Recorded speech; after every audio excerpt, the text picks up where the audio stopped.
Australia বিশ্বকাপ জিতলেও পরিবর্তন হয়ে আসা মোহাম্মদ শামি এবারের বিশ্বকাপে দুর্দান্ত পারফর্ম করেছিলেন।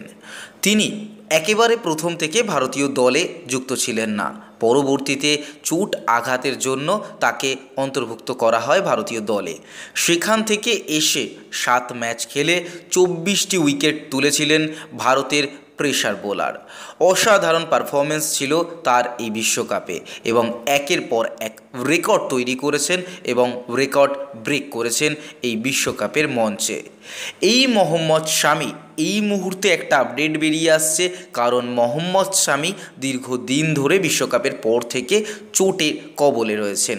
তবে এই চোটটা কিন্তু মোহাম্মদ শামির বিশ্বকাপের মঞ্চেও ছিল পুরনো একটা চোট, যেই চোট নিয়ে তিনি বিশ্বকাপ খেলেছেন এবং শুধুমাত্র চোট নিয়ে নয়, প্রত্যেক ম্যাচে নিয়মিত ইনজেকশন নিতে হতো তাকে এবং তারপরে গিয়ে এত অসাধারণ একটা পারফরমেন্স করেছেন তিনি। শামির এক প্রাক্তন সতীর্থ যিনি বলেছেন যে বাঁ পায়ের গোড়ালিতে দীর্ঘদিন ধরেই চোট ছিল মোহাম্মদ শামির।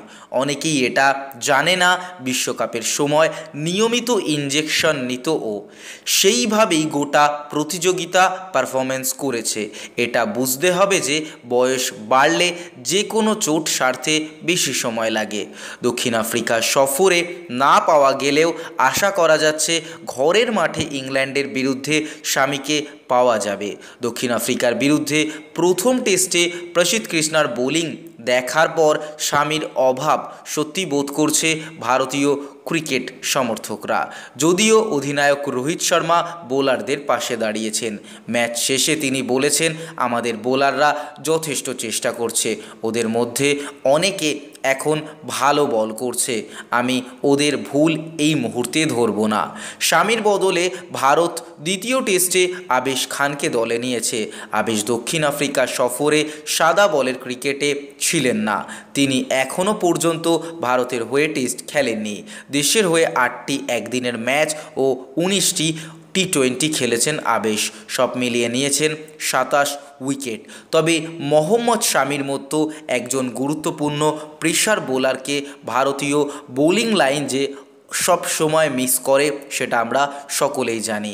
আশা করব মোহাম্মদ শামি দ্রুত সুস্থ হয়ে মাঠে ফিরবে এবং মোহাম্মদ শামির এই ডেডিকেশনের জন্য তার প্রতি আমাদের শ্রদ্ধা আরও অনেকটা বেড়ে গেল এবং ভারতীয় ক্রিকেটাররা যে কতটা প্রতিকূলতাকে বিরুদ্ধে লড়াই করে বা সংঘর্ষ করে নিত্য নতুন আমাদের ভালো পারফরমেন্স দিয়ে যাচ্ছে, আর তারপরেও নানা কন্ট্রোভার্সিতে তারা জড়াচ্ছে।